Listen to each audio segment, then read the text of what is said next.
Hello everyone, welcome back to the channel. Today is the 5th year of tracking my net worth every single month. So it's been 60 updates now, month by month, tracking my net worth, starting from about $4,000, going down to about minus $7,000. And then today, we're close to $120,000 5 years later. So it's been quite the journey over the past 5 years, but we still got a lot of work to go before we, get to the millionaire number. So looking forward to that, but we'll go ahead and jump into May. Gross income for the month was $3,410.93. Made a couple paychecks with a couple bonuses on them. Made a couple paychecks with just standard pay. Take home was like $430 on those. Taxes that I paid with $920.82. Next month, I should be able to start the 401k. So it's been a year since I contributed to the 401k, and yikes, yeah, not good. Take-home pay was $2,490.11. So not the greatest month in terms of income. It was only a 4 paycheck kind of month, so I didn't make a fifth paycheck to add any additional income and didn't get any crazy bonuses this month, but still probably about the same as when I was working at the pharmaceutical company, a little bit better than 2016 in general. Rental income was $1,000 even this month. Same story as the past couple months. One person doesn't pay, and then two people are paying. I am, working through the eviction process with that person, so hoping to get him out sooner rather than later. But I've also got, well, I'll touch base on that here in a second, but no additional income or in the other category for this month. But 2017 totals are down here at the bottom. Lifetime totals are also down here. It looks like we crossed 152,000 for gross income and 115,000 for take-home pay. But all right, jumping into the net worth here. House number two, still 95,000. House number two, I do have up for sale. It has 2 units that are rented, technically 3, but the one guy's not paying rent. So I have it listed at 120,000. I've got it valued here at 95,000. I paid 60,000 for it. I don't know, 2 years ago, a year and a half ago. So I'm just going to see if I can, cash out my equity position that I have in the property. If I closed at 110,000, I'd end up getting like $60,000 back at closing, which I could probably use to, to do better things with. Versus if I just kept it rented, it would take me a long time to recoup that money back. At 1,000 a month, making 12,000 a year, that would take me like 5 years to get to 60,000. So I could just make that money up front is kind of my thinking, and deploy that 60,000 that I make from that, and maybe buy 2 or 3 more houses that rent at higher prices, and have all 3 of those appreciate even faster and compound even faster. So that's kind of my thinking. If somebody doesn't come in with a good offer, I'll just obviously keep it. It's not going too badly. So house number 3. So in April, I purchased a house. Technically, it was May the 4th, but I had an accepted offer in April. We did close on that house. Purchase price was 190,000, and so I split that with my girlfriend. And so I'm putting it at 175,000 in the tracker here, mainly because I'm taking her portion that she put in and just removing it from the equation. So um, just to kind of help with the calculation and everything. But 2015 truck, I'm still having that at 34,000. No real changes with that. For 401k, it is at 15,694. So absolutely crazy month for the stock market. I don't really watch it closely. I just watch my 401k once a month. I check in and record the number. But everything was extremely up this month. So it's by far the best month that I've ever seen for the 401k. So yeah, went up almost $2,000 in a month, which is crazy. So next month it'll probably drop $1,000, I'm sure. But right now it looks pretty good. So the truck, I did make another payment, $17,964 I owe on that. House number 3. So I'll explain kind of the financing. So right now I owe 152,000 even on house number 3. So like I said, I purchased it for 190,000. We put about $40,000 down minus some closing costs and things like that. So the debt we have is 152,000. We no longer live in the apartment complex, and my girlfriend and I are just splitting house number 3, which is essentially the same. It's maybe a little bit more expensive. It's $792 a month versus our apartment was about $700 a month. And then we have to pay utilities. So probably it's more like 600 a month versus 400 a month for each of us in this new house. But pretty much the same. Once we pay down our principal at each month, it's pretty much the same. Except it's we went from a 1 bedroom to a 5 bedroom, 700 square feet to like 3,500 square feet with an in-ground pool in the back. And the in-ground pool is not nice at all. Right now it's in a swamp. So I've got to work on that and get a new filter and learn a little bit about pool stuff, figure out the chemicals with that. But basically, it's a 30-year mortgage. I don't plan on living in the house very long, maybe a year. And so I decided to go cheaper on the closing cost and get a higher interest rate. So I could have gotten about a 4% interest rate on this. We chose to move it up to 4.75 and then have them pay for some of our closing costs.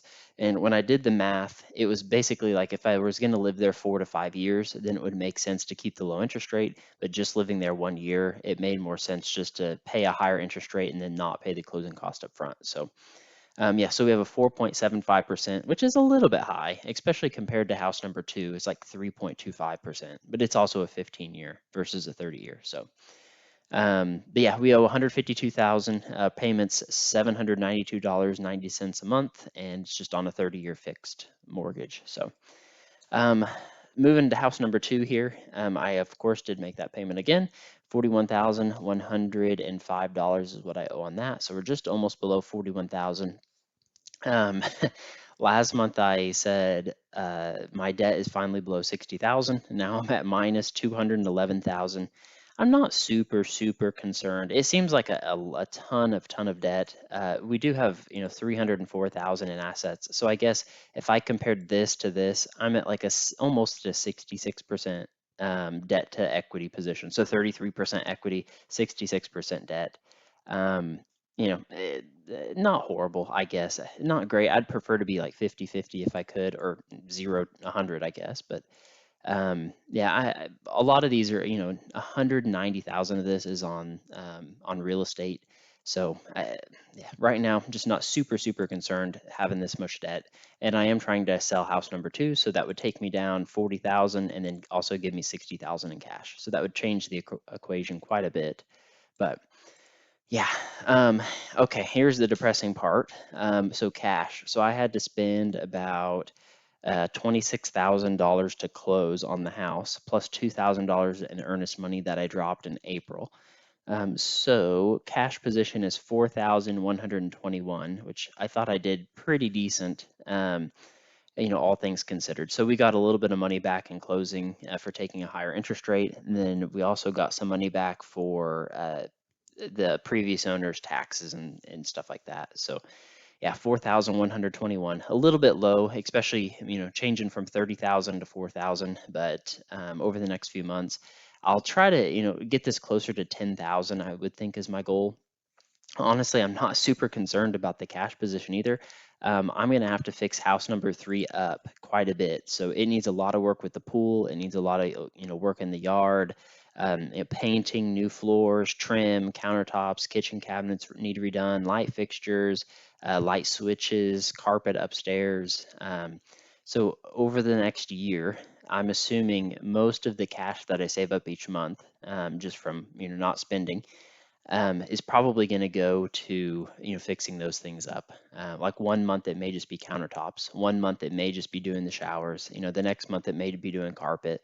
And so I'm probably, if I can get to 10,000 over the next year, that would be good. But a lot of the cash that I would be saving is just going to go into house number three. That way, sometime around April or May 2018, I'll be ready to sell that and then move into the next house. So $4,000 though, I should be pretty good. With the expenses, probably my overall expenses are about $1,000 to $1,500 a month for most months. So this is not quite 3 months of expenses saved up for me. But then I also have the rental checkings account, which also took a decline this month, $7,648. For the rental checkings account, its story this month is I had to pay taxes on house number two, which was like 1,500 of that. And then I also had to fix a couple toilets and things, just some odds and ends things that I had to go to the hardware store for. So yeah, it took a little bit of a hit this month as well, but and we didn't have all three tenants paying rent either. But so cash position, I ended up dropping about 25,000 this month, but I'm still at 11,000, so I can still weather some kind of emergency, especially if it happens with the rental properties here. I still have a good amount for furnaces and air conditioners to break, but so that was a lot for May, and I only increased my net worth of almost $1,000. I guess at least we're moving in the right direction.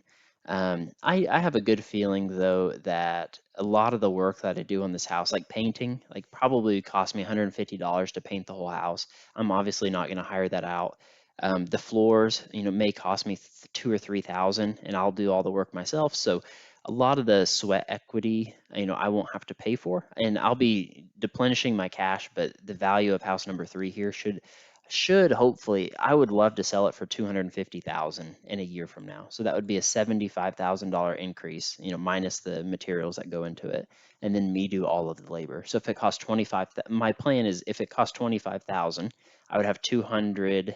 Well, it's actually 190 plus 25, but that'd be 215,000 into it. And if I could sell it for 250, then I'd make 35,000 in a year, which is basically exactly what I'm making from my day job as well. So yeah, but I could do that on nights and weekends and everything. So yeah, so net worth ended up at $120,394 on the goal pace. I also dropped down to $20,394.